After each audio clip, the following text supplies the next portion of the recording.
Hello, hello. How is everyone today? Happy Friday. Day 3 of the Feel Better workshop. I hope you're ready. This is going to be a good one. I'm really excited for today, as I've been saying. If you haven't watched the first two, again, we're on day 3. They do kind of build on one another. So I would definitely go and watch those first two. If you're seeing this video, go back and watch the first two and then catch up to the third one because each one kind of builds on the other. And again, if you haven't invited your friends to the group, the replays are up. So invite your friends to the group so that they can take part and watch the replays. So I'm going to skip over introducing myself because I think I introduced myself 2 days in a row. I hope most of you know me by now. We are just going to hop right into it today. So if you watch the first two, you know each day we're covering one feel better myth, which is like a trap we fall into when we try to feel better.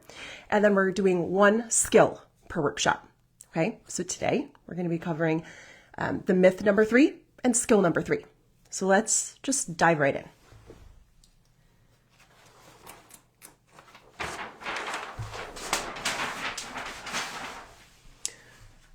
So feel better myth number 3 is I overeat, I overdrink, I overshop, whatever it is for you. I overdo it, right? I overdo something in order to feel better. It's like, oh, I've had such a rough day. I need to grab a drink, right? I need some retail therapy. It's been such a week, right? I need to go get that sweet treat and hang out with my friends. Right? I need to just relax. And so we use these as like our crutches, right? We use these as the things that we turn to feel better. And the problem with this, with believing that this is, the things that are going to make us feel better is, well, here we go. I put buffer here. We call this buffering. So again, whatever it is for you, buffering is just anything we do to escape our feelings, right? I don't want to feel bored, so I'm going to go binge Netflix, right? I don't want to feel stressed, so I'm going to drink. So that's what we call buffering. So if you hear me say the word buffering throughout this, that's what we're talking about. Buffering is just anything you do to escape how you feel. So the problem is when we do this and when we believe this is that we're relying on false pleasures, right? We think these things bring us pleasure, but it's not a real pleasure. It's not a true pleasure. It's a false pleasure. And what is a false pleasure?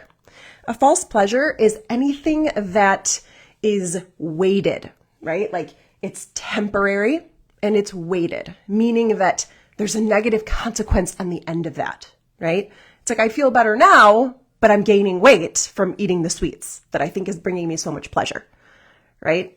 I'm getting so much pleasure from this alcohol, but it's affecting my health and my marriage and my productivity, right? So it's a weighted thing, right? It's like we think it's pleasure, but over here it's weighted. So it's not true pleasure. That's how we know it's a false pleasure, right? And false pleasures are temporary, right? They make us feel good right now, but not in the long run. Okay? So all of these things that we're using are just false pleasures. Okay? Our brain thinks they're very real though. We're going to talk about that in a minute. Another problem with this myth, with when we live this way, is that when we use these buffers, it allows us to numb out from our feelings. It allows us to numb out from our life and our problems and the things that actually need to be addressed. We don't need to address them because we can just numb out. We can just drink or shop or distract ourselves, Netflix all day, right? So it allows us to not address that because we don't have to sit in that uncomfortableness and in that misery. We just ignore it. And it's very dangerous, right? We get to numb out from it. And every time I think of this, like buffering things, I think of my husband had very serious rheumatoid arthritis. Like he couldn't use his hands. They were like, he's going to be in a wheelchair within a year. Like it was very serious. Like, and he works with his hands. It was just very devastating. And we went to go into like the specialist and he was like, I'm for sure bringing you, right? Like I want you there. And so they they did these tests and they said, oh, he has the most aggressive kind. And they said, we're going to give him this. This is the treatment. So we went back and they're like, this is the medicine that you're going to be on. And so I said, can you just give me a week? I just want to like research things and look into the medicine. And the doctor was like, no, you should do it right now. And my husband was like, I'm going to listen to her. Like, I trust her. We're going to come back in a week or whatever. And so I'm researching. And long story short, what we had found was there was something he had done in his mouth. And through all my holistic, I actually went to school for that too, for like health and stuff. And we discovered that in his mouth, when they'd done this, it had released a bunch of like toxins, right? And then very short after that, it sparked this reaction in his body, right? So rheumatoid arthritis is like from the, right? It's from the all the gunk and the toxins and everything that is in your body, right? It's different than osteoarthritis. Like we're talking about rheumatoid, right? It's like toxins in your body. And so he was having this response. And so instead of, right, so what we did is we addressed it. We did all kinds of supplements and complete diet change. Like he couldn't eat anything that he liked for a very long time. I'm like, until we get this under control, like this is what you can eat. And here's the supplement regimen. So we took it very seriously and he recovered very quickly. And they said that couldn't, and when you hear the story, I don't want you to think I'm against medicine. I am absolutely not. I just think there's a time for it, right? And like we can try things and then there's a time and place for medicine, is what I'm saying. So I don't want you to hear this and think, go off your medicine. I'm not saying that. And I'm not a doctor. I'm not giving you any guidance there. I'm just using this as a correlation. So when he didn't take the medicine, because he was in such pain, like we addressed what was going on. Had he taken medicine, he probably would have felt fine. I'm not saying the medicine wouldn't have worked. It probably would have worked fine. They just said he would have to get his, like, I forget what it was because this was years ago, but like his liver biopsied every so often. And it was going to be a lot. It was going to be heavy on his body and his immune system. And I just wondered if we could do it a different way, right? But had he taken the medicine, it would have absolutely worked. It would have made him feel great and fantastic. So we never would have addressed what was happening in his body. That was the toxins that were stored in his body. We wouldn't have cleansed. We wouldn't have taken the right supplements. We wouldn't have done any of those things because we could just numb out to the pain. We're like, we feel great. But it was still happening in there.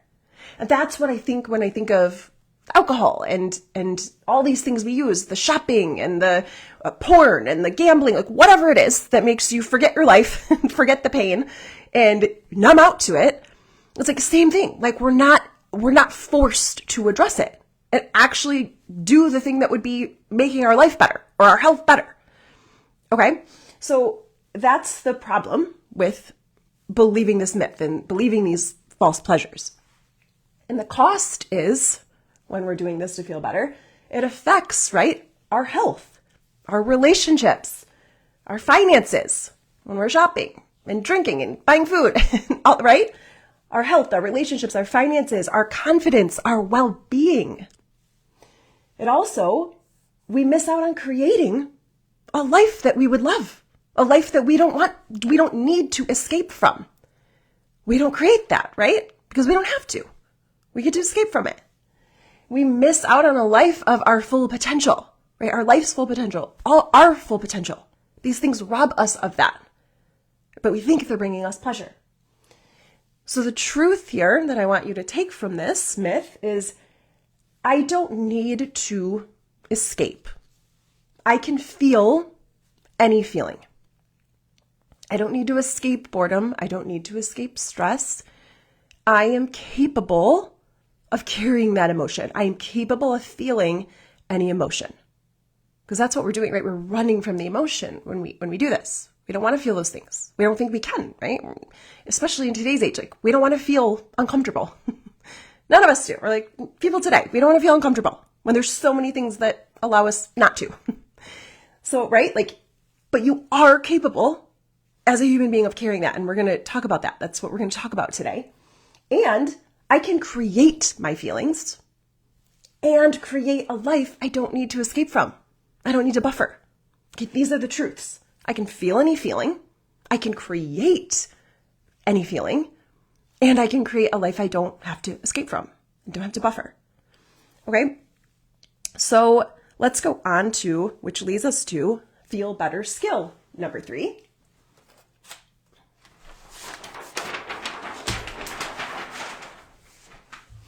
Which is feeling on purpose. That's what we're going to talk about today. The power of feeling on purpose.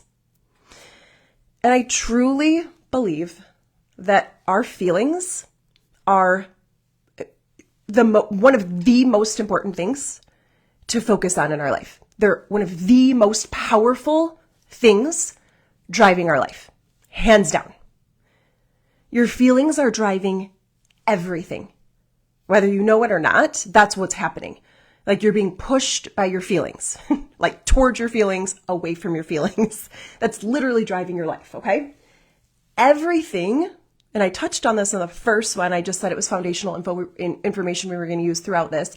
So here's where it's all coming in. Everything you do or don't do is for a feeling you think it will give you. Everything we do. Everything we do or we don't do, it's just for a feeling we think it's going to give us, okay?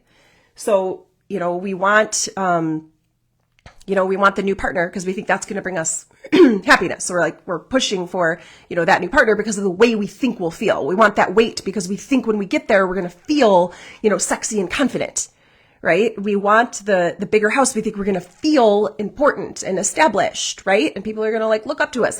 We're always going for a feeling. Same with what we don't do, right? Like we kind of touched about in the first. We don't want to leave the marriage because we're scared of we don't want to be uncertain and lonely, right? We don't want to leave the job because we don't want to feel stressed and anxious, right? Not have money and feel scared, right? So all of the things we're doing, right? All the actions we're taking and not taking are just for those feelings. And that's driving us unconsciously. We think we want that thing, but we're really chasing a feeling, right? We wonder why we can't do the thing, right, that we want to do, and it's because we're afraid of a feeling. They drive everything. They're the key to creating what you want. Your feelings are the key that's how important this work is. The most important work. So today we're going to talk about, in this Feel Better skill, there's 2 parts I want to go over. I'm going to teach you because there's 2 different parts that make up the skill of feeling on purpose. Right, we're going to talk about feeling your feelings, like the ability to feel any feeling and not run from it, but just be able to sit with it and process it and lean into it. And then the other thing we're going to talk about is creating your feelings. So they're both so powerful when it comes to feelings. So we're going to cover both of those today. Okay? So before I flip the sheet, I just want to talk about feeling your feelings, the importance of it. And then I'm going to teach you actually how to do it, a process how to do it. So there's a couple beliefs that I want to share with you that have, sorry, do you guys see the black from me writing the board? I'm a lefty, so everything drags across the board and I always have black. Everyone always laughs at me when I'm doing my classes and my thing. They're like, your hand's always black. So sorry about that. Okay, so a couple beliefs I want to share with you about feeling your feelings before I get into the process, because I want you to truly understand the importance of what we're about to talk about, what I'm going to teach you and what my work with my clients is in my program. So the first belief that really has changed me over the years is the belief that life is 50-50. The belief that life, the concept that life isn't supposed to be great. It's not supposed to be great all the time. It's 50-50.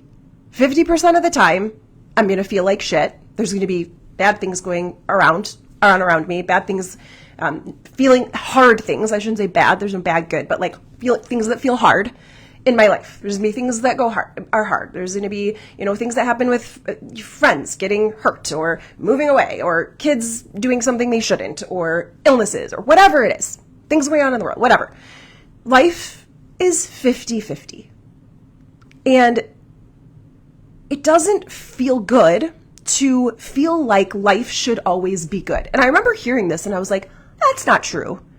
I would say it's 80-20, 90-10. I'm a pretty happy person. I'm in a, just my base level. I'm I don't buy into that. So if you're thinking that, you're stuck on that, realize what the concept is trying to teach you. Because over the years, I'm I get it. It's Doesn't matter if it's like, oh, it's 50. It's the idea that most of us think when things aren't great, or when, uncomfortable feelings come or things happen, or we think something's gone wrong. We're like, oh, this isn't good. Like this bad thing's happening, or this hard thing's happening right now. I need to get back to the good. Right? And it's this idea that things shouldn't be hard. Things should be great. And when they're not, there's something wrong. But when we believe that, we adopt the mindset that, life is 50-50, and it might sound to you like, well, that sounds like a depressing concept, but it's like, no, it doesn't. It's freeing. Because then when things happen, you address them and you think of them and you accept them in a whole other way. You're like, oh, this is part of life. I can handle this. Life's 50-50. This is part of life. This is part of being alive. Nothing's gone wrong here. It's like a completely different experience of life. So, yeah, it doesn't feel good to feel like life should always be good and that bad things shouldn't happen. That doesn't feel good, right? Because it's not reality. When we think that, we're again fighting with reality. It's a quote that I love that's like, when you fight with reality, you lose, but only 100% of the time. Like Byron Katie says, it's like, it just doesn't feel good to think things should be different than what they are. To think things even around the world and things, that happen to us, things shouldn't happen. Things should happen. That's life. We're here in the world living a human experience with no control. As I love, my coach always tells that. She's like, that's a big part of just being able to experience life is knowing that I don't have control, right? We're in a world where there's things that just happen, right? Random things that just happen. And people who have free will, we all have free will. We can do what we want.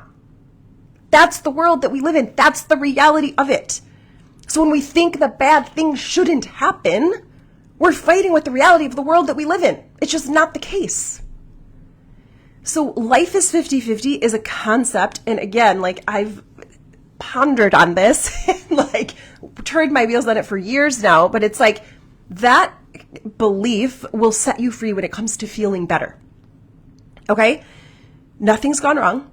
We live in a world where things are out of control and people have free will and things are going to happen. Another awesome thing about believing this is really thinking about there is no good without the bad. We wouldn't even know joy and happiness and good and virtuous. We wouldn't know that if there wasn't bad in the world. Bad is what creates good. It's the contrast. That's the beauty of living in a human experience. That's what creates the concept. The experience, that's what creates it. If everything was good, we wouldn't even know. We wouldn't know that it was all good. It would just all be neutral. It would just be how it is. There wouldn't be any good, right? We're supposed to be here living a good and bad, a contrast. That's the beauty of living the human experience. I always think that's for heaven, right? Everything's going to be great. It's going to be beautiful and they're perfect bodies and they're perfect mansions, loving everyone perfectly. No one's hurting anyone. We're all in bliss, okay? That's not what we're here. That's not the human experience though. So when we stop fighting that, it's so freeing. Life is 50-50. Bring it at me. Oh, this is happening? Yep. This is what I signed up for. This is what I'm here for. Bring it at me. Bring it on. Totally different experience. I'm going to share one more life-changing belief and concept. And this belief will really change you if you let it. We are not meant to feel good all the time. Right? So first it's things out here, right? Things aren't supposed to be great all the time, right? That'll drive you crazy. But now I want you to take in the belief, I'm not meant to feel good all the time. I'm not meant to feel good all the time. We're not meant to feel good all the time. And we live in this time where it's people don't want to feel uncomfortable. They do not want to. They will avoid it at all costs. They're I don't want to feel uncomfortable, right? Have you noticed people will do anything to not feel to feel comfortable, to stay comfortable. They don't want to feel hard emotion. And and I really think it's because like in today's day and age, like there's so many ways to not feel uncomfortable. So as the years go by, we get less and less used to feeling uncomfortable. Because like we said, we have so many ways to numb out now. It used to not be that way. Back in caveman days, there wasn't many things. Like you can have sex or eat some fruit. Pick it. Which one do you want today? Right, today we're like on every corner. We're like, whoa, what's this food? What's this gambling? We turn on our computer. What's this porn? There's like so many things firing at us. Like, and it just becomes this, like we atrophy, right? It's like when you don't use a muscle, it atrophy, like, right? It's not strong anymore. And we live in a world where that is so true. Like people do not, so it's not even that they don't want to, it's like they don't know how. Like this feels unbearable, right? This actually feels unbearable. I don't know how to do it. And so that's the work I do with my clients, right? It's like, I always tell them, it's like a superpower. When you can learn to feel on purpose, it's like a superpower. Like you walk through the world and you're like, I have this superpower. I can teach it to you. Right? It's like, it's awesome. It's so empowering. And it's something that we can learn. So we aren't meant to feel good all the time. False assumption, right? It's like, we're meant, again, to have a full human experience. And what I love about this too is it's like, it's not just like, oh, I'm going to be so empowered because I can feel it. It's like, we're meant to have a full human experience. Not only is it like you can get strong enough to feel it, it's like you're missing out. We're missing out on the full human experience. It's like that's what gives us like depth, right? It allows us to, I love thinking about this. I just told someone this the other day. I'm like, I feel like I have gone through a lot in my life. I've actually gone to like therapists and they're like even they're just like, oh, they hear a lot and they're like, oh, you've been through a lot, right? And it's like, and I don't handle it like a victim, right? I'm just saying like, I have been through things, right? That people are like, whoa, that's a lot, right? And I was telling someone the other day, I'm like, I feel like it's like we're a rubber band when it comes to what we can feel. And like, if you're stretched so far into grief or terror or, fear for your safety and just, right? Or just all the heavy grief, anxiety, whatever it is, whatever you've gone through, like when you're stretched, right? Like here you are, right? Here's feeling normal. And when you're stretched so far, you're like, okay, fear, like anxiety and grief. And you're like, oh, horror, unsafety, right? And you're stretched so far. It's like, you would think that you'd be like, I don't want to experience that. And it's not that you choose it, right? Like you don't choose the thing. People who've been through horrible things, it's like, they wouldn't choose that. And that's not what I'm saying. Not even that it's like this gift or like we would choose that, but it's like how you look at it, right? It's like, to me, it's like, once you're stretched that far, wait a second. I can also, because that rubber band stretched out, it also allows me to go on the other side and feel so much happiness and joy and elation and empathy and love.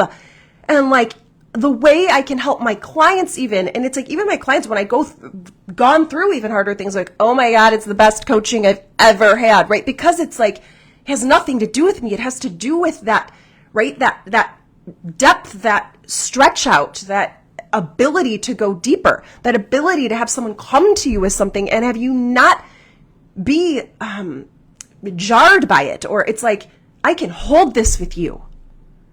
Like, it's different. You can feel on a different level. So don't be scared of avoiding emotion, right? Or if you've gone through something that you're thinking is like ruined you or whatever, it's like, can you look at it in a different way? Can you take from it? Can you benefit from it? Can you look at it as like what I'm saying? It's like, wait a second, who can actually feel more? It's a great question. Like the person who's just never been through anything, and I'm not saying if you've never been anything, you should go out and purposely try. That's not what I'm saying. I'm just saying if things come at you, this is a way to like, right? We're talking about feeling better. It's like, who can feel more? Who can feel more elated and happy, right? It's like the person who's just never gone through anything and they're just like, it's been a blessed life. Or the person who's like, you know what? I've been to the depths. Like I've been there. I've gotten through that. And today is amazing, right? Like, I'm so thankful. I'm so grateful. I'm so here for you. I'm so, right? Like, who can lead a fuller life? And again, not that you need to go chase that. I'm just saying, if you want to feel better, can you look at things that way? Things that come at you or things that you've gone through, okay? It means being alive, right? Like, we don't want to run from feelings. We want to be alive. Alive to our life means being able to not shut everything out. Being able to be like, you know what? I can feel this. This is what being alive is about. Being alive to my life. Being alive to my experience. I don't need to go to sleep from it. Okay? Now let's cover why it's important to learn to feel your emotions. Like, what does it do for you? When we learn to feel any emotion, the process of actually feeling it instead of like being scared of it or hiding from it, it equips us for whatever life brings. There are going to be things that come at you that, whether they're small or big, right? And everyone's always like, well, this is small compared to, I used to hear that a lot. Well, mine's like so small compared to like you. And it's like, no, I just don't subscribe to that. Everyone's pain is to them a 10 out of 10. It's all relative, right? Like, mine's this, yours is the same because that's you're going through it, right? It's your lens, your person, right? So it's like, life is going to bring stuff at you. It's going to bring stuff at me. It's going to bring stuff at you. It's going to bring stuff at everyone. Okay? It will. And when we learn to feel our emotions, we're like, okay, I'm equipped for that. Bring it at me. Oh, okay. Like, wouldn't you love that power to just when hard things happen, I won't say bad, but hard things happen, they don't just like swallow you, right? And cause you to, it's like your life falls off the rails and you can't function. And it's like, it really swallows you, right? I have felt that where it's just like, this is too big. Like, I'm panicking. It's swallowing me, right? And it's like, but when you learn to feel anything, it's like you're equipped to handle that. It's a skill that is like worth every second that you put into it. Every second. Another thing it does is why it's important to feel emotions is like sometimes we choose hard emotions, right? Like we talked about in yesterday's, right? In the last part of this, like choosing to think differently in order to feel like your thoughts are creating, right? And it's like, but that doesn't mean that sometimes you're not going to want to feel hard emotion. Like, I don't know. I've gone through, like, even when my brother was dying, I didn't want to be like, wait a second. What can I think right now? Now, did I learn from it later? Did I try to like process things differently? Of course. But during that, I just didn't want to be like, you know what? What can I think right now to feel good about it? No, I wanted to feel pissed. I was angry.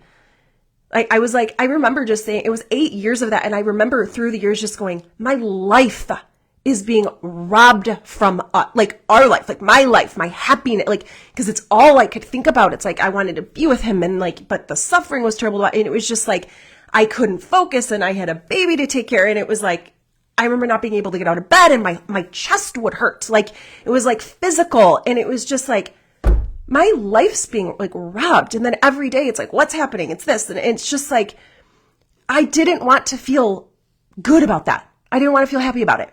I didn't want to. I wasn't ready. I was like, nope, not that I'm ever happy about it, but like, I wasn't even ready to like, no, I wanted to feel angry. I wanted to feel complete grief and sadness and unfairness and rage.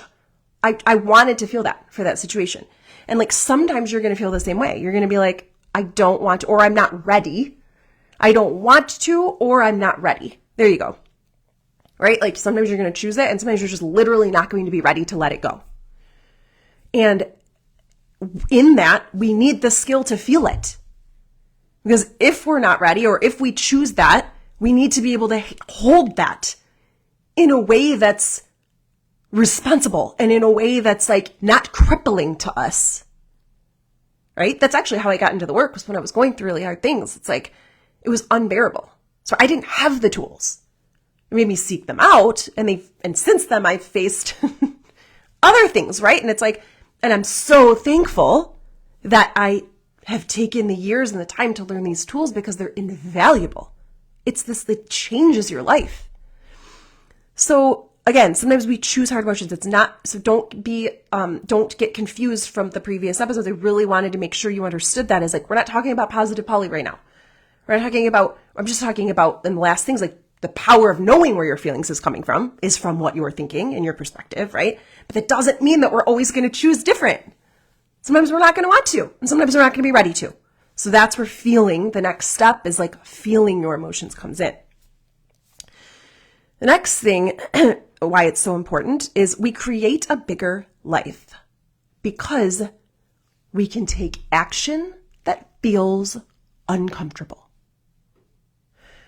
When we're in a life of not wanting to and at any cost avoiding hard emotion, we're not going to leave that job and get a better one.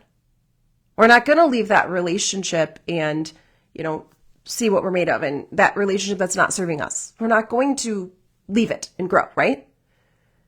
We're not going to move, right? Maybe your desire is like, I want to move across the country, right?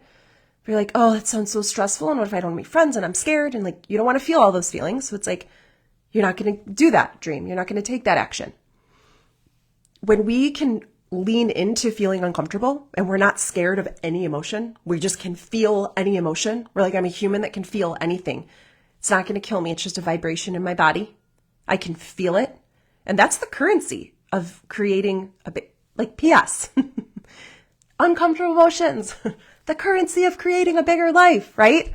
Like that is the payment. That's the cash that you pay in for a bigger life. You gotta feel uncomfortable. Sorry to tell you. Different levels of it. It's not always going to feel terrible, right? But like when we can lean into feeling comfortable, we're not scared of facing an emotion. It's like we can just do bigger things. We take action. We take bigger action and quicker action to create bigger results. Like we create a bigger life because we're not scared. It's such a great thing to like take into, right? We start the business, right? We're not scared of the stress and the failure and the embarrassment. We're going to start that business. We're going to do all these things that we think about. How many times do we dream and think about things that we want to do and we just let our fear keep us like stuck? Okay. Another thing that makes it so important is we won't need to buffer, right? We don't need to escape when we can lean into feeling uncomfortable. We can lean into feeling stressed. We don't need to drink alcohol. You can feel stressed. You can feel bored. No problem. I can feel bored. Right? Like you don't have to buffer. I don't have to go shopping and shop away I've had such a hard week. I need retail therapy, right? That's like my guilty pleasure. Actually, I'm acting like that's so, I'm like, that's the thing I have to work on, right? But you don't have to when you can lean into it. You're like, so what? I've had I don't need that. Where's the real joy? And I'm going to talk about that in a minute. But yeah, you don't have to buffer. You don't have to escape your life. You don't have to escape your feelings because you can feel them. Okay. And another thing to touch on is like sometimes feelings come too fast, right? So it's powerful to know how to feel your feelings because sometimes they come too fast, right? Like yes, you can manage your thoughts and be intentional with those to manage your feelings, but sometimes it happens so fast. And some people will even be like, no, the feelings come before the thoughts. And it's like, I don't subscribe to that. I really truly believe it's our thoughts that create. Like I see so much evidence for that and it serves me so well and it's so productive rather than be like feelings just come out of no, like I just don't subscribe to that. But sometimes I do think Joe Dispenza, I love his work. I've read all of his books, but he does a lot of work on like, your body will memorize what you're feeling. Okay. So I think that's what people think when they're like, the feelings just come. It's like when we think something for so long, right? And it does come from and Joe Dispenza teaches this too, but it's like, it does come from your thinking, right? But it's like, eventually your body, it's like, I've heard it called like a pharmacy too. It's like, it gets very good at filling that prescription, right? It's like, oh, you're ordering anxiety today, right? You're thinking all of these thoughts, right? That are causing anxiety or all these thoughts that cause fear or whatever. And if we don't get them in check, right? Because we're unaware, we don't know that it's our thoughts, right?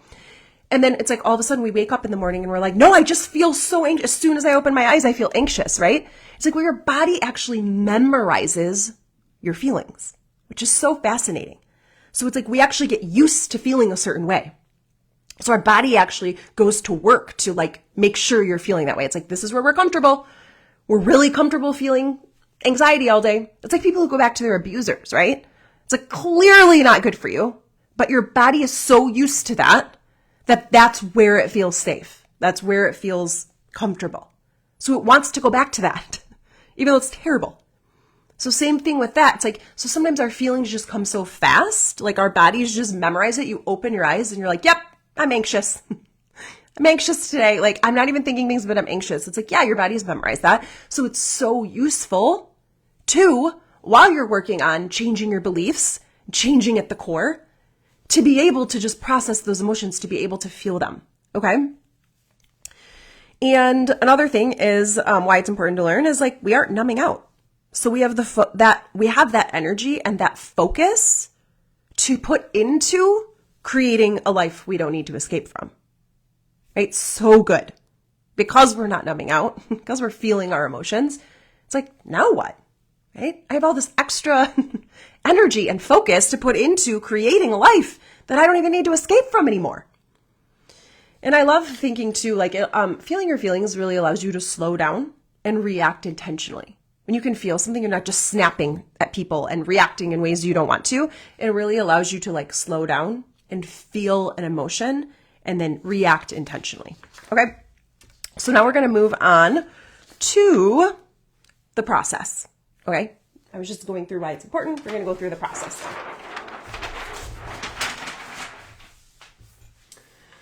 So let's talk about feeling your feelings, how to actually do that.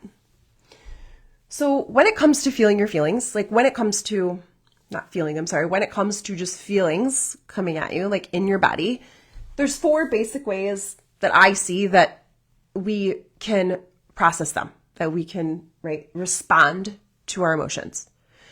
So when we have a feeling, we can either resist it, right? Like this is where we're like, oh my gosh, I don't want to feel this. I do not want to feel this. I'm just going to push this down, right? And then what happens is it becomes bigger and bigger and bigger. And it's like where, almost like when I was talking about like the grief and I'm like, I just don't want to feel, and it's like, it just like takes over. Or like I've had literal like fear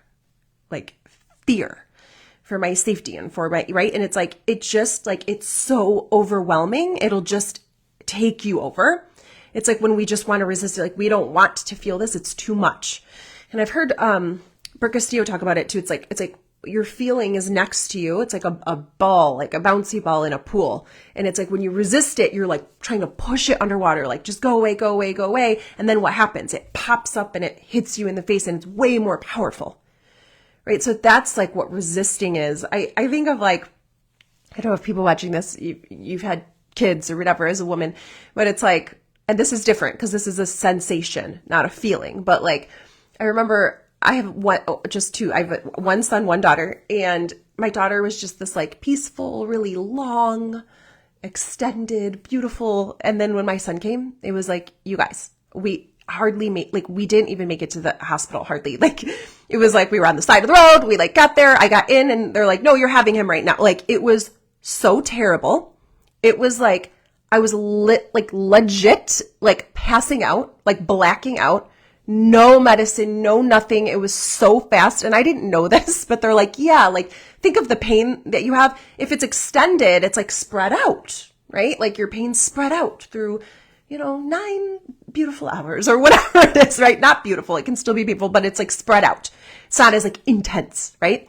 Where they're like, oh yeah, when you have a baby in 1 hour, whatever, it's like it's happening so fast. Everything in your body is happening so fast that it's like excruciating. And unfortunately, I couldn't even take anything. I didn't want to with my daughter either, but like it actually wasn't terrible. But yeah, it was like so fast. It was so horrible. And I just remember I kept saying I was like, I can't do this. I cannot do this. And then it was like, I would black out and then I'd be like, I can't do this. And like the more I like, you take the classes where you're like, breathe in and like, and the classes are so like, whatever. I wasn't hearing any of it. I was like, my husband's like, okay, do the breath. I'm like, get out. Like, it was so like I just was terrified and just pushing it away. I don't want to feel this pain. I don't want to feel this. And the more I did that, the more it overtook me. It was like, I was just lost in it. It just washed over me. I did not, right? Versus if you are to like, all right, I'm going to focus on this. I'm actually going to lean into it. I'm going to allow myself to feel it, right? It's like, I know that that's a different experience, right? And I know what it feels like to just resist it. And that's what I was doing. And it makes it so much bigger. And again, that is a sensation in your body, not a feeling. So that's two different. I'm just using an analogy, but it's like, so that's different. And that's an important thing to say. Like sometimes people will say, well, what about this feeling or whatever? And this isn't from a thought. It's like, that's that's a sensation. A sensation is different in your body, right? Like your heart beating or like your stomach hurt, like those aren't feelings, right? Feelings are very different. So when I'm talking about having the baby, that's a sensation, like pain or whatever. But yeah, but it's same thing. It's just like when you don't allow something, it just gets bigger. It's like that with your anxiety too. It's like the more you resist it, the more anxious you're going to feel, right? So we can resist it. We can react to it. The second way we can process it, like we react to it. So this is when you yell at your kids, right? You snap at your kids or you nag your spouse, right? They do something and you're like, I cannot even keep it. You're like, I know I shouldn't, but then you just start a fight or you nag them and then you feel, or anything you do, or you call that person, right? And you say, anything you do, you react in a way that you regret, right? In a way that isn't intentional. You react to the feeling in a way that isn't intentional. You're just reacting to it. It's out of your control. Okay. The next thing we do is avoid. Okay. And this is buffering, right? Like this is where we buffer, right? We avoid and we buffer, okay? And this is what we were talking about, the myth, right? This is where we're like, I don't want to feel these things, so I shop and I drink and I overeat and I watch porn and I Netflix all night and I gamble and whatever pleasure it is that you've taught your brain, right? That's how you avoid pain. You've taught your brain, I can avoid this for this, okay? And again, like we talked about in the first episode when I gave you the foundational information, this is just how your brain works. I should have touched on that in the very beginning of this to make it more relevant, but it's like your brain's just driving you, right? If you haven't watched the first one, just go back and watch it. It's in the very beginning. But your brain's driving you in 3 ways at all times in order to keep you alive. And that's to seek pleasure. So you're being pushed to pleasure, literally. If it feels out of your control because your brain's just a computer that's doing that, right? It's wired to do that. So it's pushing you to seek pleasure, it's pushing you to avoid pain, and it's pushing you to expend minimal effort, right? Be efficient, stay the same, don't change, don't use any extra energy because you need it to do the first 2, right? To seek the pleasure and avoid the pain, okay? So, of course, this is a double whammy, right? Like this is like, we can avoid the pain and seek the pleasure nowadays. It's so easy. It's like we can avoid stress and, go drink, right? We can avoid whatever and go shop, right? So we can avoid pain and seek pleasure at the same time. And that's buffering, okay? So that's what a lot of us are doing. The fourth way we can process our emotions is allowing them. Just allowing your emotions. And that's the skill that I teach my clients and that I practice and implement in my life. And that's the work I do with my clients is allowing them to just allow their feelings to be there, right? This is part of my program. It's like in the first parts, okay? Because it's so important. So what does this look like? Allowing your feelings, like how do you do that? So the first thing, and there is someone named Brian, gosh, what is his name? He's the author of The New Beginning, okay? So if you want, he teaches which is interesting because I just subscribed to something he, like for the first time. I didn't know who he was just like a week ago after I'd already written this, but I was like, oh, it's very similar. Like he teaches something very similar. Something that I added in here too. It's helpful, but he does a process like this too into feeling your feelings. But the first thing you want to do, so I'll talk about that in a minute, what he teaches too. So, but Brooke Castillo teaches us, this is, in psychology, they teach this where you're describing it physically. So this is just a process that you can use to really feel your emotion. So the first thing you want to do is lean into it. Okay. So instead of thinking, I cannot, right? Feel this, you just allow the feeling to be there. Like you lean into it instead of away from it. You're like, okay, I'm not going to push this away. again, from the belief I shared earlier, I'm a human being, I'm human, and I am fully capable of feeling this emotion. I'm equipped to hold any emotion. That's the human experience. I'm fully capable of it. Because fearing it and thinking that it's going to take you over is a real thing, right? So like instead of that, just really lean into it and it loses its power. It doesn't mean it's not going to feel hard, but you will see what I'm talking about. It loses its like power over you, where it just takes you over. It's like lean into whatever that hard feeling is instead of away, and feel it. Don't resist it or push it down, right? Which is what we do. We're like, I don't want to feel this. Or we're like, oh, we want to avoid it. Like, don't push it away. Just feel it. And then name the emotion. Okay, like get very specific on what is it that I'm feeling. So lean into it and just, this is shame. This is embarrassment. This is grief. This is sadness. This is rage. This is anger. Like this is what feeling is it? Name it and just sit with it and allow it. This is it. Like this is shame. I can feel shame. Okay. And then the third thing is describing it physically. So important, because what this does is it kind of like separates you from the overwhelming feeling of it. So you describe it. A feeling is just a vibration in your body. It's not going to kill you, right? We feel like it will, right? We're that scared of it. And it feels like it will, right? It's just going to take us over. But describe it in your body. Like for me, like I was saying, like when I felt absolute grief, I remember literally having just like scratches on my chest. And I was like, whoa, like I looked and I just bled like scratches. And it was because literally my chest hurt. Like my heart, like when they say heartache, I've never known, like that's legit. Like my heart actually like was hurting in my chest. So it would be like, oh, like when I would feel like just get it out of me, right?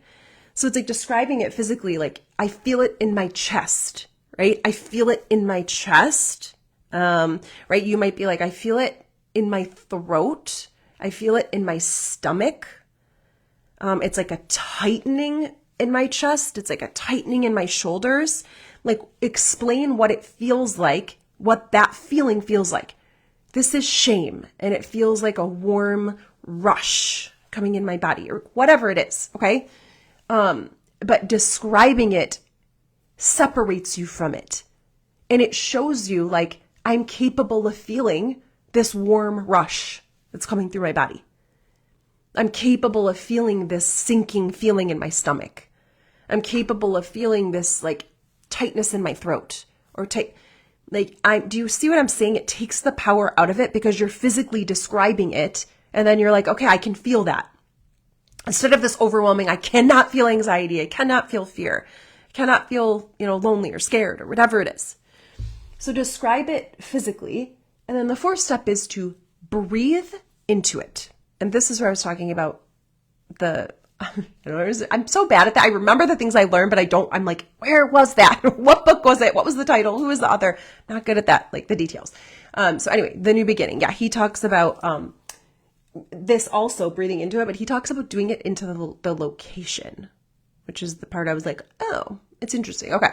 So, because I've always taught people this process as well. So breathing into it is like the most important thing. Like our breath is like life. Okay. So when we have the feeling, we name it, we describe it, right? Where it is physically, and then we breathe, right? We breathe into the feeling.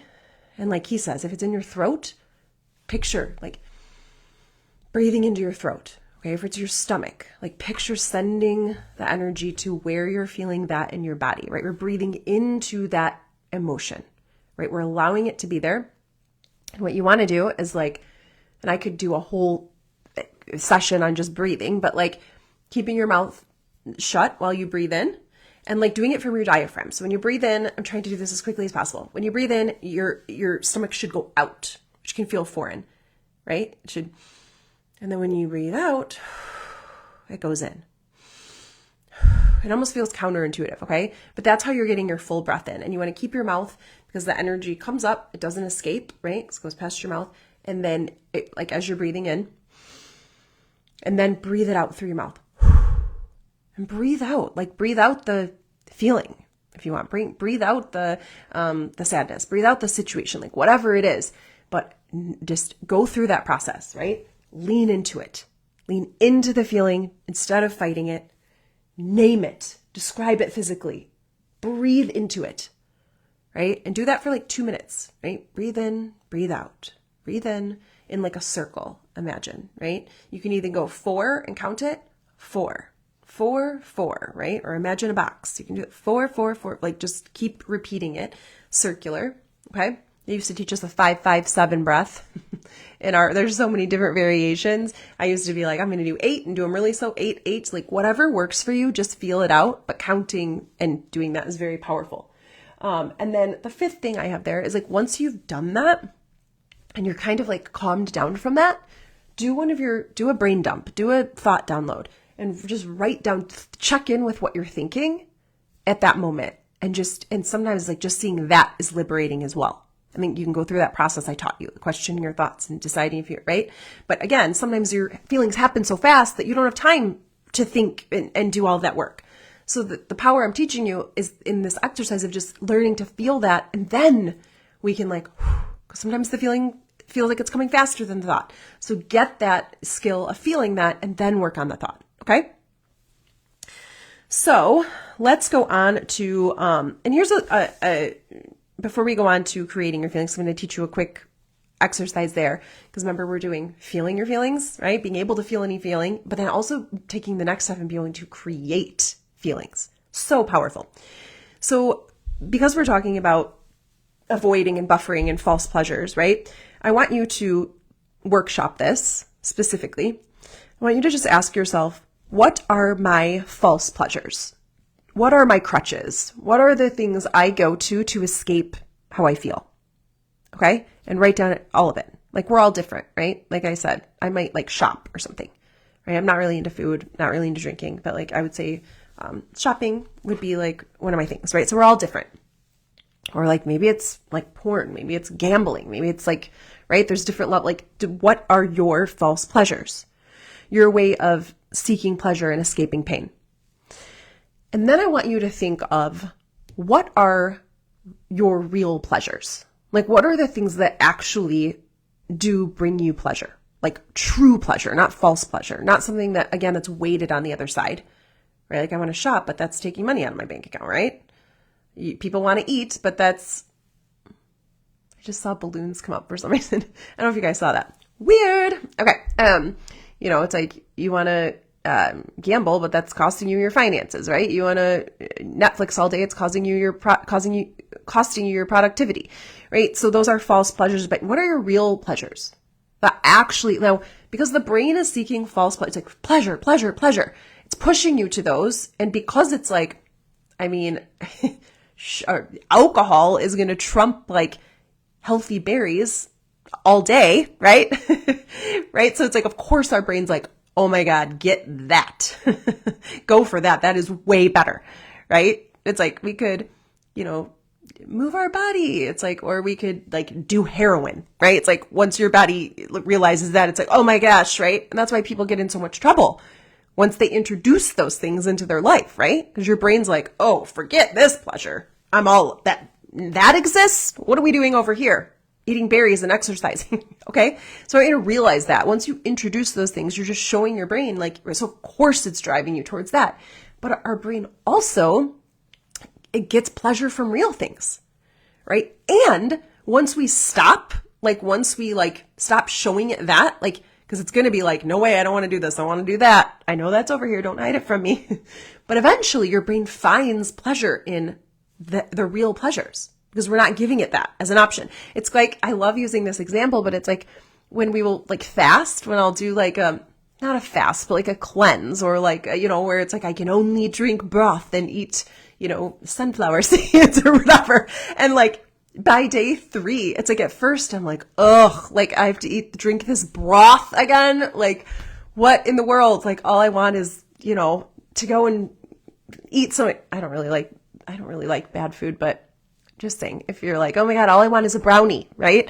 And I have to drink this broth, but it's like by day 3, you're like, oh, I can't wait to have my broth. It's like, this is the best broth I have ever had, right?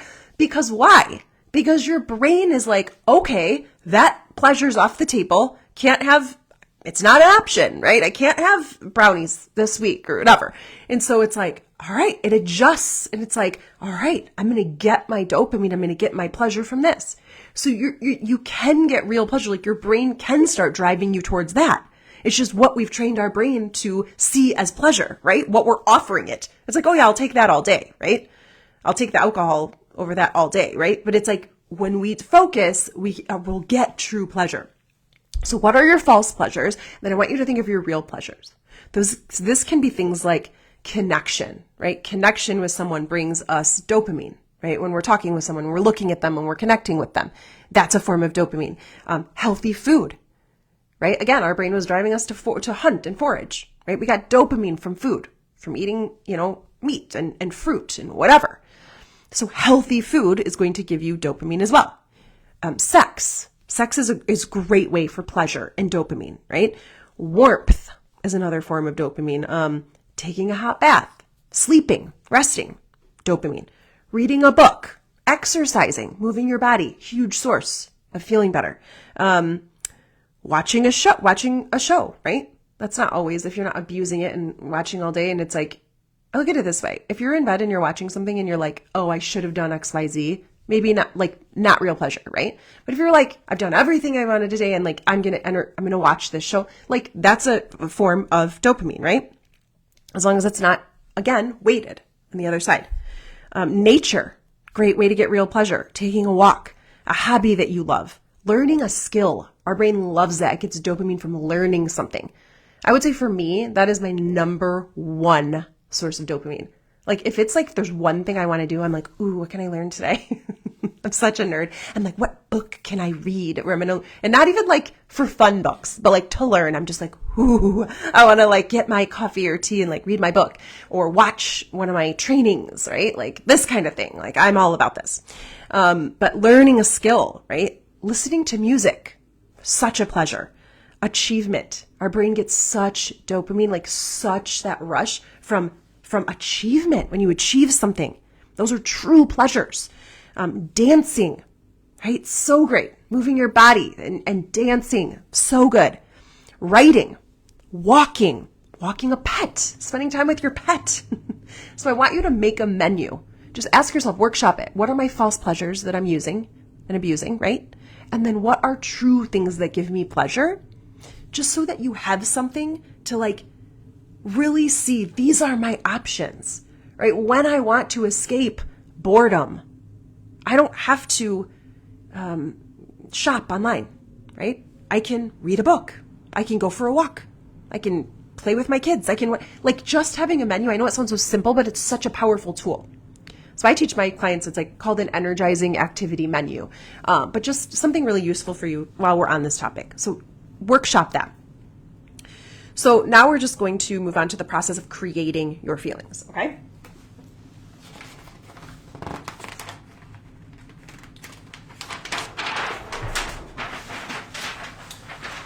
So let's talk about creating your feelings.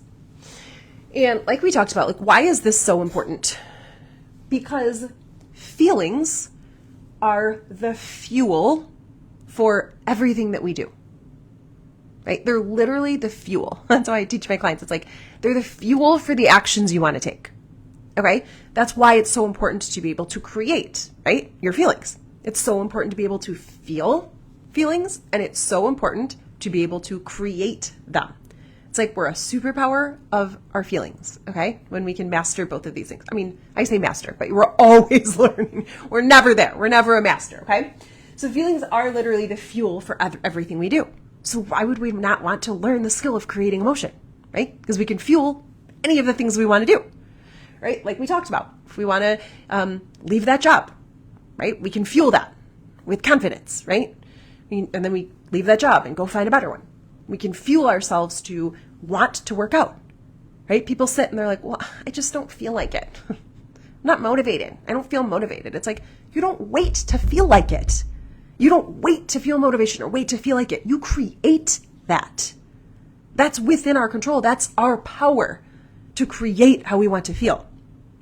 Or my coach would always say that, like, even on, sometimes it's like when I go to do a podcast or I go to do a workshop, it's like, sometimes I'm like, wow, I don't feel, whatever, like, I won't say motivated, but like on fire or passionate or whatever. And it's like, and I would be like, well, I don't know. Do I create when I'm not feeling that way? Do I just put it out anyway if I'm like not feeling that way? And it's like, no. She's like, you just create that. It's like, of course. I create the passion, right? I literally think thoughts that are like, make me feel connected to all of you. I think about what you're going through. I think about what I've gone through and how I empathize with that. And I think about what do people need to hear, right? And I create the drive and the heart and the passion for it.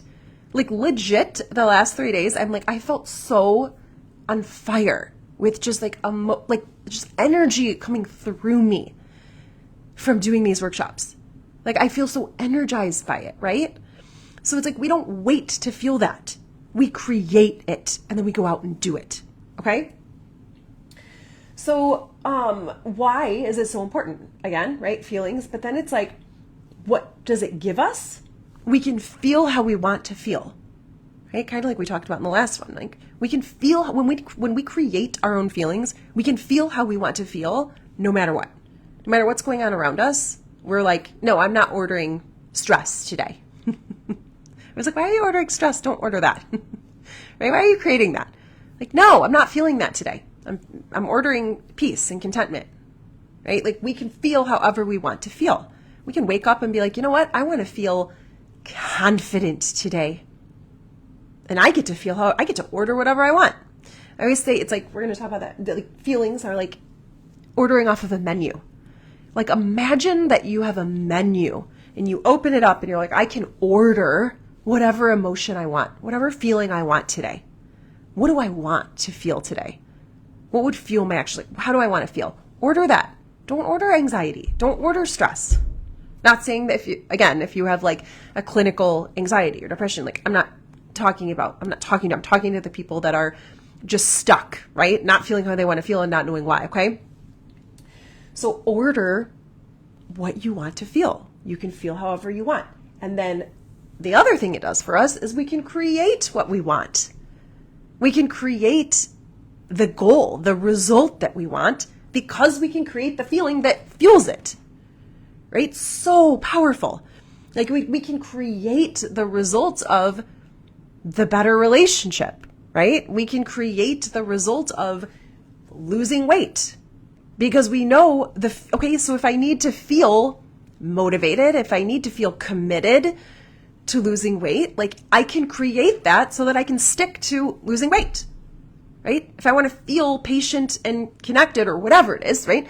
To have the better relationship, I can create that. I can create the emotion needed to create a business. All of the things, whatever result is on the end, like I want you to think, like whatever it is that you want, there's a feeling that you need to get that.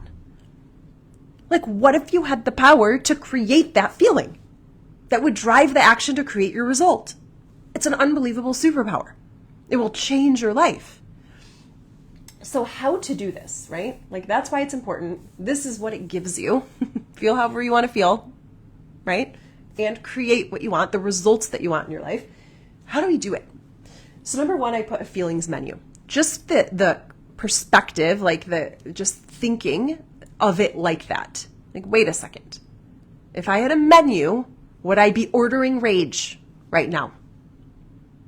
Would I be ordering impatience? Would I be ordering fear? Would I be ordering insecurity? Would I be ordering shame? Is that what I would open the menu and be like, I'll take that. I will take shame. Right? Like, no. But because we don't look at it like that, we're just letting our brain order whatever it wants and our body create whatever it wants. Okay? But I want you to really just adopt that, like, that's your perspective on it. It's like a menu. And the second thing I'm going to teach you 2 ways to do this is like each day So you can like write this down. These are the two exercises or the two like actions you can take. Each day, I want you to wake up and ask yourself, how do I want to feel today? And put the top 1 to 3 emotions that come to you. So it's like maybe if I'm doing this workshop or, coaching my clients, I do that multiple days a week are my coaching days. So it's like, how do I want to feel? Do I want to feel confident? Do I want to feel powerful? Do I want to feel connected? Do I want to feel disciplined, motivated, inspired? Like, what are the thoughts that I want? What are the feelings that I choose that I want to feel? The top 1 to 3, right? So maybe if you're just starting out, like just focus on 1. Sometimes, a lot of the times, I pick 3. Like, what are my top 3? I even picked 1 for the year, right? Which was powerful. Like, that's how I want to feel this year. I've gone through so much shit. I'm like, I don't need to feel positive or happy. I'm like, no, I want to feel powerful. That's the feeling that I want to create in my year.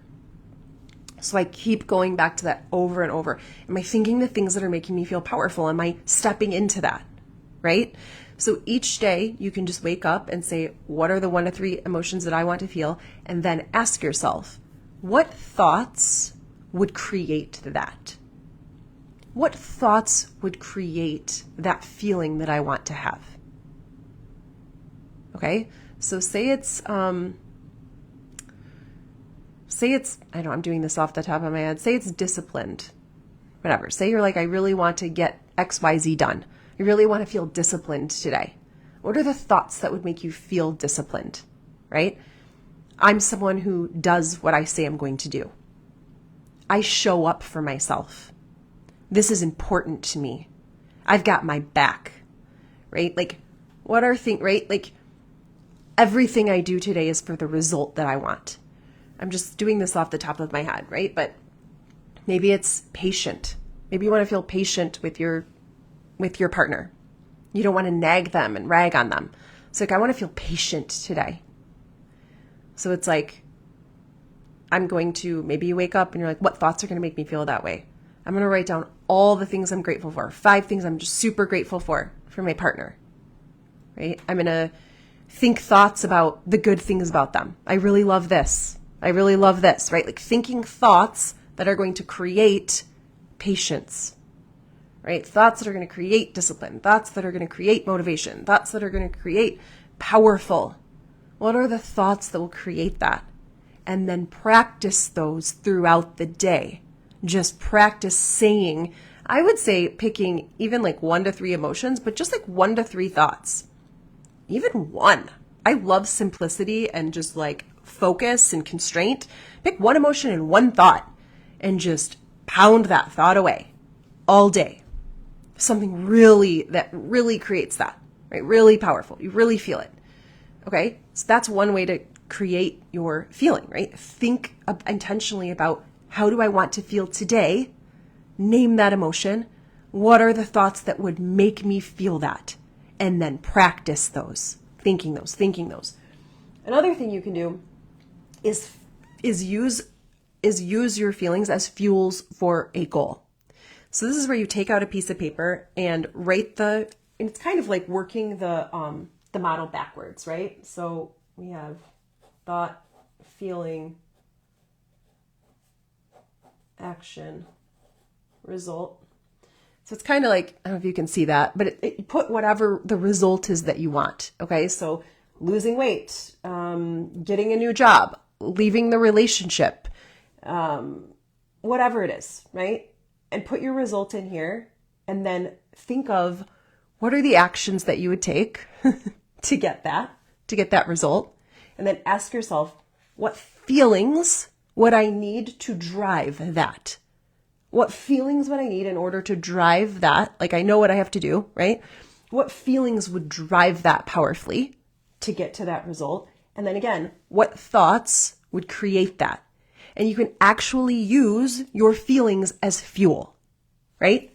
Because you know the action you need to take to reach your result, But if you can nail this, if you can nail your feelings, those results become effortless, right? Like those actions you're taking become effortless. But we're used to fueling our action with like exhaustion and defeat and doubt. This isn't going to work, right? And we're just action until we completely deplete ourselves and we're exhausted and we give up and we just think we knew we couldn't do it, right? We're not strong enough. We're not meant for it, whatever. It's like, no, it's not true. You're fueling your action with the wrong thing. You're fueling that action with the wrong feelings. You're focusing on the actions, but it's not about that. It's about the feelings. When you focus on the feelings first, you'll naturally come to those actions.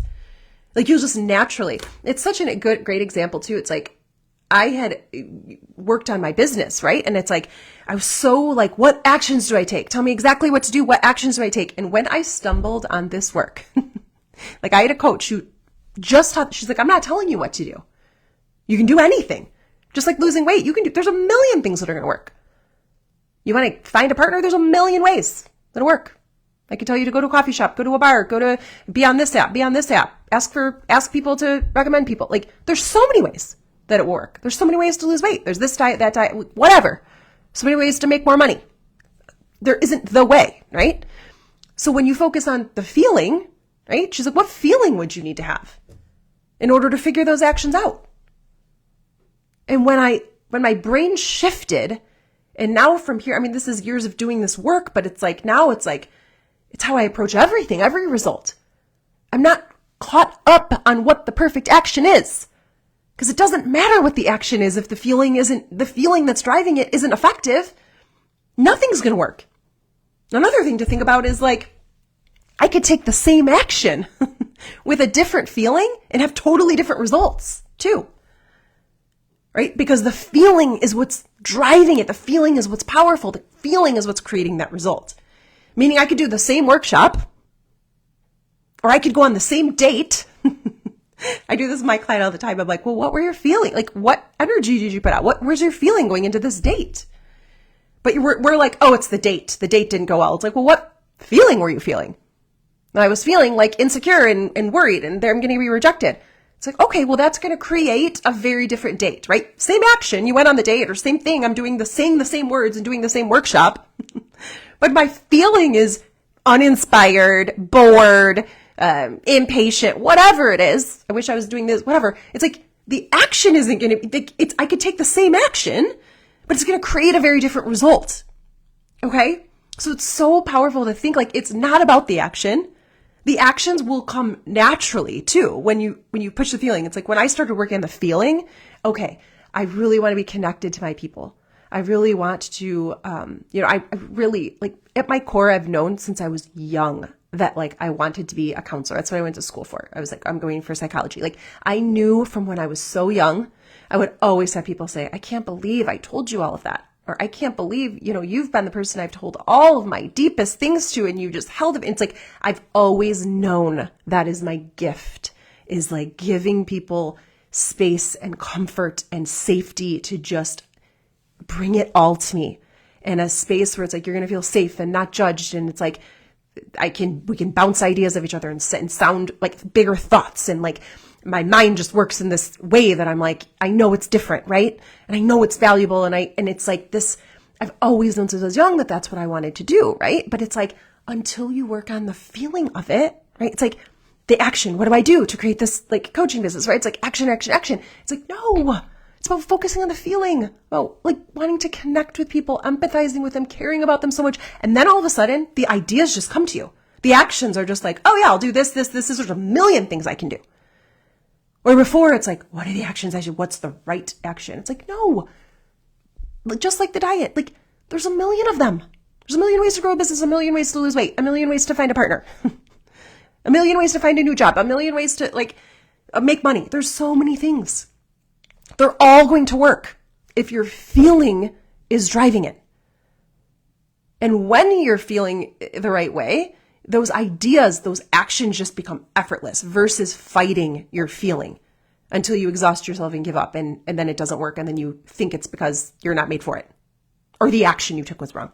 It's like, no, work where it's effective. Your feelings are everything. So that's how that works, is like fuelings for a goal. Okay. So, and again, if you guys have any questions, make sure to, I know this is, it's a lot of heavy work. So if you have any questions, leave them below or message me, whatever. So now I just want to quickly talk about like the cost of not feeling better and the impact of it. And I touched a little bit on the impact when we first started this, because I just find it so inspiring to think about. And I usually, to be honest, I don't like talking about like the cost of not doing something. Like I don't like advertise that way or marketing that way, but I do feel like it's a disservice to not mention that. Like usually I don't even do these in my workshops, but it's like it is a disservice in this to not show people like what it is costing them, because it's like it gives you perspective, right? So what does it cost you to not feel better, right? And to maybe use these buffers, right? Like to overdrink and overeat and overshop and whatever it is, porn, gambling, whatever you're over Netflixing. What is it costing you? It's costing you health, okay? Like your health. Like you don't have energy to take care of yourself. Probably you're not taking as good a care of yourself because you're not feeling good, right? Or like the health aspect of overeating, gaining weight, over drinking, right? Terrible for you. Over medicating. Again, there's nothing wrong with medicine. Like we over medicate because we don't want to feel anything, right? So it's affecting our health when we're buffering. It's affecting our relationships, right? When we're buffering and when we're not feeling good. We're draining our relationships to meet our needs, right? We need that other person to feel good. They're draining the people around us. We're impatient. We're irritable. We're snapping at our kids, nagging our spouse. We're impulsive. What about our finances, right? Finances, not as good of an employee, no raise, not starting that business, right? Not acting on all those ideas that we have, right? We have so many ideas in our head. We're not acting on them. Buffering on shopping, right? Spending money, shopping, drinks, food. What's it costing us in time when we're stuck in procrastination mode, right? Because we're not creating our feelings. We're stuck in procrastination mode. We're confused. Difficulty with decisions, right? What does it cost us in time when we're binging on Netflix, right?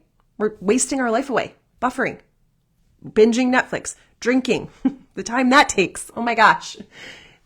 Just the time of, right, going and just drinking alcohol and numbing out. That time that we're losing. It's costing our joy and happiness, right? We're not enjoying, like we talked about in day one, we're not enjoying the present because we're thinking that this next thing is going to bring us happiness, right? We're not enjoying the present moment. We're always chasing the next thing. We're blaming other people and other circumstances. It's costing you your biggest life. Really. It's costing you your full potential because you're not taking effective, intentional action to create a life that you love versus the impact that feeling better has on your life, which we talked about in the beginning. It's like feeling better. You wake up, you have more energy, right? You take better care of yourself. You love yourself more. You have better health, more self-love. You make more money. You're more connected in your relationships with your partners and your kids and your friends, right? You're a better friend, a better employee, a better partner. You're getting more done. You're being more productive. You're enjoying your life. Seriously, I think about that. It's like, what is the value of enjoying your life, of getting more enjoyment out of your life, of seeing things around you in a different way, enjoying this life that we have. It's the impact of feeling better is you take action, you create incredible results. So I want to quickly go through the work that I do with my clients. So throughout these 3 days, I've taught you, right? Taking responsibility, skill number 1. I've taught you the skill of thinking on purpose. Today we talked about the skill of feeling your emotions. And I just want to tell you, like, if you've listened to this and this workshop has really spoken to you and stirred something inside of you, I want to tell you what I do, right? Like how I work with clients and what my program looks like. So I am, like I said in the beginning of every episode, my name is Jacqueline Emery. I'm a certified life coach and founder of a program and a podcast called Life in the Driver's Seat. So this is the name of my program. Like I said, I also have a podcast. If you haven't listened to that, definitely go check it out. So my program is all about helping you live more intentionally. Okay, like being more alive to your life. Most people are in the passenger seat of their life. They're just getting through the day, right? They're just on autopilot. They're unconscious to their life. They're just thinking it's things around them that are making them feel. They're reacting to things, right? Letting life take them where it will, right? They're thinking other things are happening that are happening to them, right? Other people are doing things, other circumstances are doing things. So they're not intentional with how they're feeling, right? They're thinking they just feel how they feel, right? I wake up feeling this way. They're not intentional with how they're spending their time, right? We're just in the passenger seat getting through the day. So my program is all about intentional living, helping you create your biggest life intentionally, being alive to your life and paying attention to it because it matters. And it's like, if we don't know where we're going, we'll end up somewhere else. I love that quote. I think it's Yogi. I can't remember exactly. See, I don't remember everyone's name or quotes, but it's like so powerful, right? It's like, if we're not intentional with where we're going, we just end up somewhere else. That's not the life. Like, do we want a life where we just let our brain on autopilot direct our life and just it is what it is? Or do we want to wake up and be intentional with the life that we're creating and feel how we want to feel, right? Pay attention to what we're thinking, feel how we want to feel, be able to handle whatever life comes at us with, right? And feel better just on demand. Walk through our day just empowered by that. We want to pay attention to how we're spending our time, right? So this is the method I work through in my program. So I have a program that my clients get, and it has video modules. It goes through this whole thing. You get one a week, and we work together for 6 months, okay? Most of my clients continue. They see so much value in the coaching together. I think all my clients, they just continue, okay? Because they find so much value in our coaching together. That's how powerful it is in their life. But this is the method that my program, we work through in the videos and coaching together. So it's called Drive. Before I used to call it Think, Feel, Prioritize, Grow. So if you've heard that, the TPF, I called it that way, but this is the acronym that kind of helps it be easier to remember. So it's the same program though, same method. I just labeled it this way so people can remember it better. So nothing's changed. So the D, right? So we start with discovering limiting beliefs. So this is where we talk about thinking, right? There are things that you are thinking and you are believing that are keeping you from feeling how you want to feel and getting the results that you want in your life. So the first thing we have to do is discover, right? Like where you are. What's keeping you stuck? What's keeping you from creating what you want to create? Because until we do this, right, we can try all the other things. We can action. We can do all the things, but we're not going to get unstuck, right? It's not going to be effective. So I love how my program is laid out because we address what's important first, okay? We have to start here. We don't start with this, which we're going to get to in a second. So that's the first thing we do. We discover where you are right now and what's happening. Who are you? What's your identity? What's keeping you there? Then the R stands for reignite emotional well-being. So creating how we want to feel. That's where we do deep work on feeling your emotions, creating your emotions, touching way deeper on the things that I touched on today, right? And implementing them repeatedly so it becomes your superpower, like a superpower that you keep for the rest of your life. It's like I was talking about in my other video. It's like I had a lady, one of my clients who's been with me like a year and a half, but she was like, the only thing I regret is that I didn't do this sooner. Like that I'm 50, I think she's 52. She was like that I'm 52 and that I'm just learning this and just being transformed by this. And I'm like, no, don't look at it that way. Look at it as I'm so happy I'm learning this at 52. I could have gone my whole life without knowing this information. Like most people go their whole life and they never learn these tools. Like they never learn this way of being and this way of living. So it doesn't matter what age you are. It's like just the gift of knowing it, right? So again, reigniting emotional well-being. So you can feel how you want to feel, right? You can feel any emotion, feel anything that life brings at you, and also create those feelings of how you want to feel to be fuel for what you want. Then the I stands for implementing effective time management, which is if we want an intentional life, we need to be intentional with what we're doing with our time, right? We're not just getting through the day. We're being like, no, I want to get in what's most important to me. I want to be intentional with that. Decide that make sure I'm getting that in. Even the things that light us up, the things that bring us joy. So many people are living a life that's like not lighting them up because they don't have time for that. They're like, well, I had to do all this. I don't have time for, I have so many people come to me in our consults and be like, well, I just don't have time for, myself. I don't have time to, I'm like, what makes you happy? I won't have time for that. It's like, then what are we living life for? If it's not to get in the things that bring us joy, that's when we're the most productive. That's when we're going to be the most that we can be for everyone else. Instead of just going around doing things for everyone else, right? And running ourselves ragged and I don't have time for that. Focus on you. Put those things in. Be very intentional with those things. And then you'll find you get all the other stuff done way faster and you're way better for all the people that you're trying to do all the things for. You're like not being the best for them. You think you are. You're like running yourself ragged doing all these things for them, but you're doing them a disservice because you're not who you should be. You're not your best self. So it's like being very intentional with that is so powerful.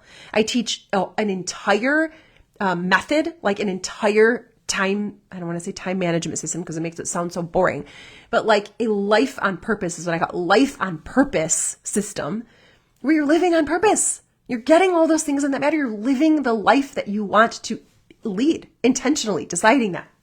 The next thing is the V is visualizing your ideal life. I have my clients create life visions. That's one of the, everyone's like, I can't believe this tool. It's so amazing. But we create the vision of what you want in every category.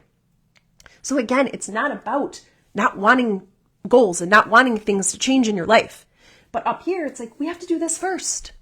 We have to learn how to think and what's keeping us stuck, right? Before we move on to okay, let's set some goals. What do you want, right? And that's where most people focus. That's where most people help. That's how most people help people. It's like, well, let's focus on this action. This is what you should do. It's like, no, we start here with the most important things first. And we learn to love our life right now. We learn to love the life that we're in and feel good right now. And then down here, it's like, let's visualize. Let's dream big. What do you want for your relationships? What do you want for your parenting? What do you want for your job? What do you want for your money? What do you want for your, friendships? What do you want for your health, for your weight? Let's get specific on all the things. And I lead them through a complete process to create this amazing tool, this life vision that they create. So, and then you have it for the rest of your life and you can edit it and you can update it. And it's just such a way to steer your car, right? To drive. It's like putting your destination in the GPS. Okay. And then once we have that, we go on to the last part, which is the E, which is embracing growth. This is where we take that vision and we get to work on it. We get to action. We're like, okay, and I teach them in increments of 3 months. We take and we actually build goals out of that vision. What are we going to work on? We work on your health?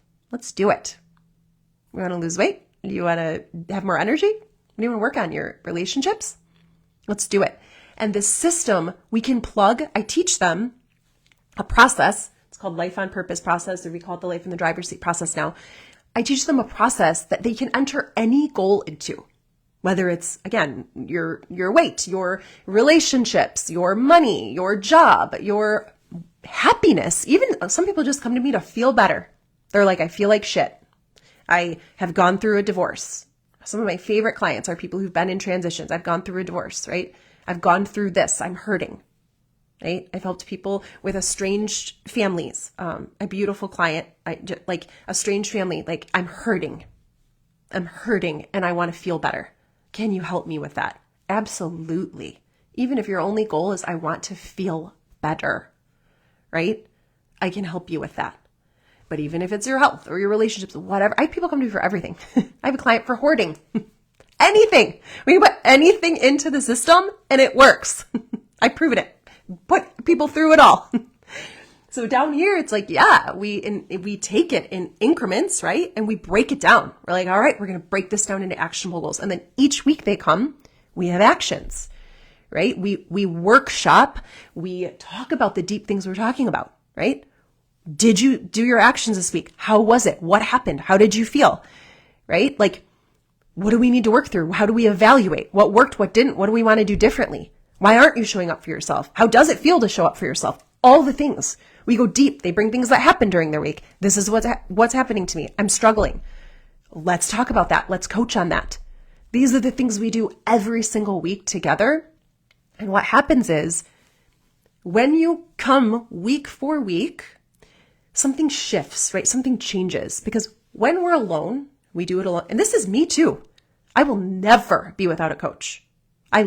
It's my favorite part of my week, like, because I know what it means for me. And my clients are the same. They're like, oh, I'll just stay with you forever. What happens is week after week, when you come back and you realign and you recalibrate to the things that you want, you're bringing your focus over and over, your brain back to that over and over. We're left to our own devices. Like if I was alone, even me, right? With how I've studied, even me, it's like our brain just goes back to its old ways, right? Like it loses its momentum. It loses its focus. It's like overtaken by all the mundane things that are happening, right? This person did this and this, and I had to do this and it's whatever. And then what we really want, what we're really wanting our life to be, falls in the back burner. And then it becomes this like distant thing. But when we're committed to each week coming back and staying focused on it, something magical happens. It's like it's like starts compounding the results, right? Because you're constantly bringing yourself back to the feelings needed to keep taking action, right? I have clients all the time come and they're like, oh, I was feeling so defeated and I feel so motivated and I feel so good. I had a client just tell me that. She's like, every time we get off of she's like, it's my favorite part of my entire week. Every time I get off of our calls, she goes, I just feel so energized. And I'm like, that is it. That's the beauty of coaching. Like it's like I wake up so blessed that that's the work that I get to do, but it's like, it's so valuable just to have that week after week. So that's the method that we cover in the actual video modules. So if you purchase my program, you get this, it goes through all of this in deep detail, right? And you get a workbook that you work through all of these steps, right? You implement all of the things we're talking about. Then you also get weekly one-on-one coaching calls. And again, that's where you come every week. We go through this entire thing throughout that 6 months, but we also coach on whatever you want, right? Whatever happens, whatever's coming up for you, whatever feelings are, right? We just open coach through that as well. So it's not just this process we do. We open coach as well. Whatever you bring to me, we're going to work through it. And just the value in that and having someone empathize with you and listen to you and give you feedback and to brainstorm and to, I don't know, just really, again, refocus you. So powerful to have someone hold space for you and pay attention to you and focus with you on you. And you get lifetime access to the program as well. So once you have the program, it's yours and you can go through it. And again, I teach you a process in there that you can plug anything into. So once you're like, this is my goal, right, that I've picked, and you plug that in, now you have this process for the rest of your life, for the next thing that you want to accomplish. You're like, okay, now I want to work on my relationship. Now I want to find a new relationship. Now I want to make more money. Whatever it is, you can plug it in there. Now I want to stop hoarding, right? I want to get through a divorce, whatever it is. We plug it in, and this process works on anything, on any goal that you have, and you have it at your fingertips to use over and over again for the rest of your life. It's absolutely life-changing. Honestly, I go through it myself all the time. I just told someone, I was like, yeah, I'm re-going through my program again because it's that good. I'm like, I know all the keys are right here, in here. So I'm going to tell you how to reach out to me. So if this is speaking to you and if you're ready to like take this work deeper, this and more, schedule your free breakthrough call. I do one free coaching call. So it's 1 hour completely free. So you can actually get a taste of what coaching together looks like. You get my eyes on your obstacles, whatever's going on, however you're feeling, whatever your goal is. And I do one free coaching call. So these are the things we go through on the coaching call. We go through where you are right now. Like, where are you? What's going on right now, currently? How are you feeling? What's going on in your life? Okay. Then we go through, where do you want to be? What are your goals? What's your vision? Where do you want to be? Right? Then we go through what's actually keeping you, like what's in between there. What's actually keeping you from experiencing and creating this right now? And I will say just this is so valuable. Like just knowing what actually is keeping you there is like such a valuable piece of information. It's such valuable knowledge. Like even with my coach, I'm always like, oh my gosh, like hello, like it's so enlightening. You have such epiphanies, right? Because like our brain doesn't see it. We're too close. We're in our feeling. We're in our, like, so it's like when we have people see things, right? Like a coach can see things that we can't see right now. We all need it. So just this right here is so valuable. The next thing we talk about is a plan, right? Like a clear plan. We lay it out, a clear plan, what that would look like to get you there, and actions that you could take right away after our call. Okay, so you'll leave transformed. And then we also talk about what it would look like how I could help you turn that into a reality, like turn what you're wanting, how we could get there together. So to get your free call, just go to JacquelineEmery.com/consult, and you can pick a time and it'll be me and you. My eyes on you. Listen, my eyes, my ears on you and what's going on with you. And also, if you know anyone else that you're like, this would be very helpful for, make sure to pass this information on to them as well. Reaching as many people as I can. So that is what I have for you guys today. And I'm so grateful for all of you who tuned in and all of your messages. And this really is, it means so much to me. Like I'm sure it's meant so much to you. I really hope it's changed you and it stirred something inside of you and that you feel energized and you feel motivated. And I hope it's changing your life because that's what I want to do. Help as many people as I can. All right. I love you all and feel free to reach out with any questions and definitely schedule a free call, right? There's no risk, no pressure, no risk, just me and you. All right. I love you all and I'll talk to you soon. Bye.